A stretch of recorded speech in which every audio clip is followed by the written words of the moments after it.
Olá, pessoal! Voltando então para o nosso curso de ética, vamos falar um pouco sobre dois órgãos específicos da OAB agora, a subseção e a caixa de assistência.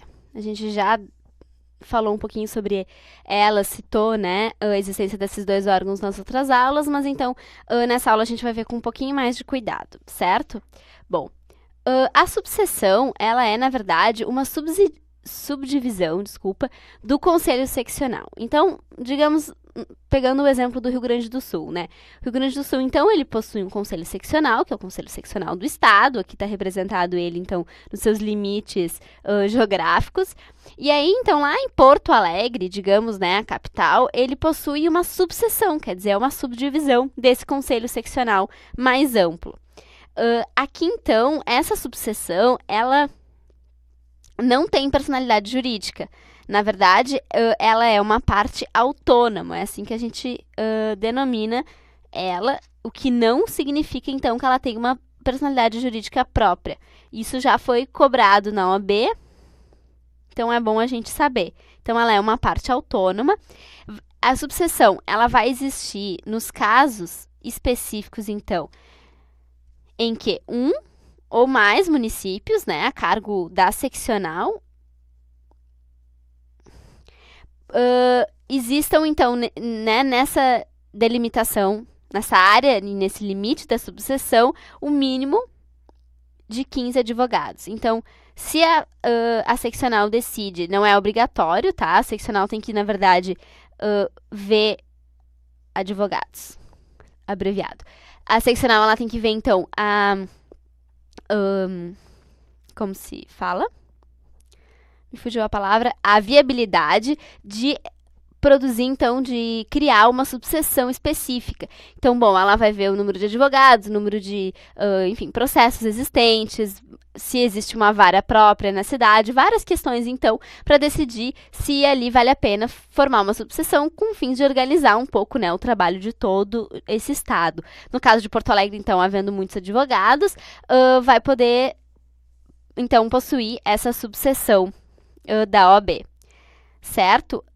Além disso, então, a subseção ela vai ser administrada por uma diretoria, conforme o conselho, né? A gente viu na última aula.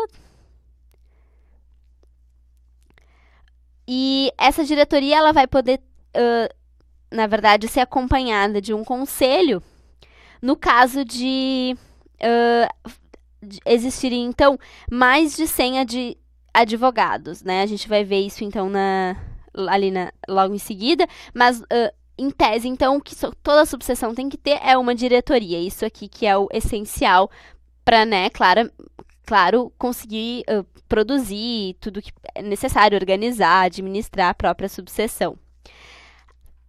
A seccional, além de criar a subseção, ela é responsável também por controlar um pouco a subseção, né? Digamos assim, tá na ordem da jurisdição da seccional controlar o que acontece aqui na subseção.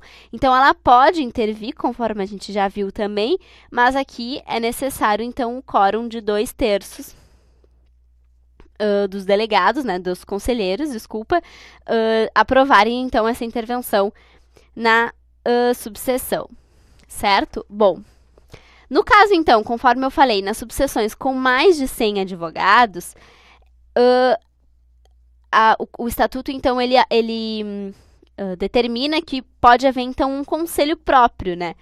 Não só uma diretoria, mas um conselho que vai ser responsável, então, por algumas questões, como, por exemplo, editar o regulamento interno da subseção, instruir, instaurar os processos disciplinares que eventualmente ocorram, além disso, receber os pedidos de inscrição, tanto de advogados quanto de estagiários. Então, essas vão ser, digamos assim, as funções determinadas para o conselho. Certo? Além disso, a gente também pode acabar se perguntando, né, quais seriam, de onde é que viria o dinheiro da subseção. Bom, diz o estatuto que, na verdade, o conselho seccional, né, que é o responsável pela subseção, ele vai, então, ele fixa no orçamento anual a quantia que vai ser determinada, que vai ser encaminhada, então, à subseção. Então, a responsabilidade por abastecer a subseção com valores vai ser do próprio conselho seccional, certo? Também vai ser responsabilidade do conselho seccional, no caso de haver algum tipo de conflito, ele vai ser, então, responsável por decidir nos casos de conflitos com as subseções. Então, sejam nos conflitos entre as subseções, digamos, subseção A com a subseção B, e no caso de conflito entre a subseção e o Conselho Federal ele próprio. Então, o Conselho Seccional vai ser, então, responsável por essas decisões. Havendo uma decisão, então, que a subseção não, por alguma razão, não esteja de acordo, ela pode também fazer um recurso para o Conselho Federal, conforme depois a gente vai ver, então, nos procedimentos específicos. Bom, então, em relação ao primeiro órgão, era isso, a subseção. Agora, então, vamos falar um pouco da Caixa de Assistência de Advogados. Aqui eu fiz uma brincadeira, né? Acho que dá para perceber que é uma caixa.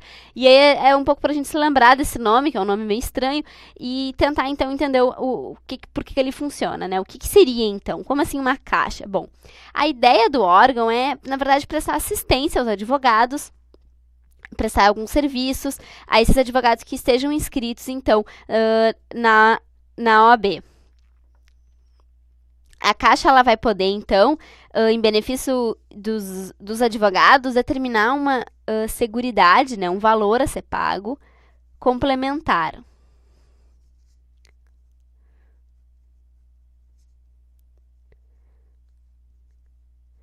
Esse valor vai ser, então, com fins de, né, abastecer esse órgão e que ele possa, então, fazer os serviços que ele dispõe, como serviços de mediação, enfim, alguns outros serviços que a Caixa de Assistência, então, vai ser responsável.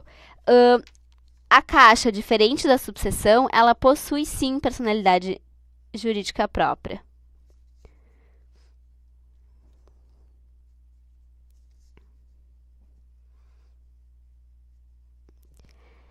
E essa personalidade ela é iniciada no momento da sua criação, né? Ou seja, do estabelecimento do seu estatuto pela seccional. Lembrando que a Caixa também é criada pela seccional, assim como a subseção, certo?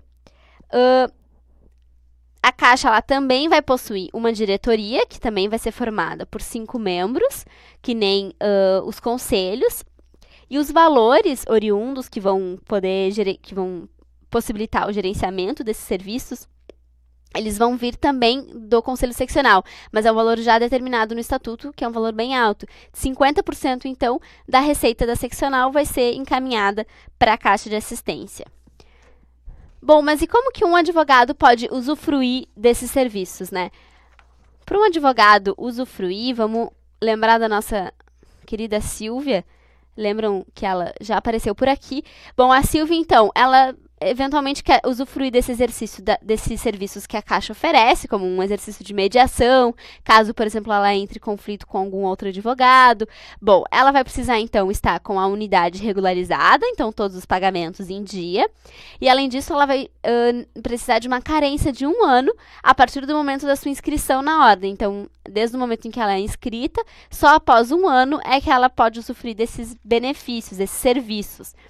Só que esses 2 critérios já está determinado em estatuto, que são, na verdade, critérios que podem ser dispensados. Então, se a Caixa vê que a situação é séria, que, na verdade, a Silvia precisa muito dessa assistência, ou, enfim, por algum motivo justificável, eles podem, então, dispensar esses critérios e possibilitar, mesmo que a Silvia, então, não tenha uma carência ou que não esteja com a unidade regularizada, pode possibilitar, então, o usufruto desses serviços, certo? Bom, era isso, então, pessoal. Até a próxima. Valeu!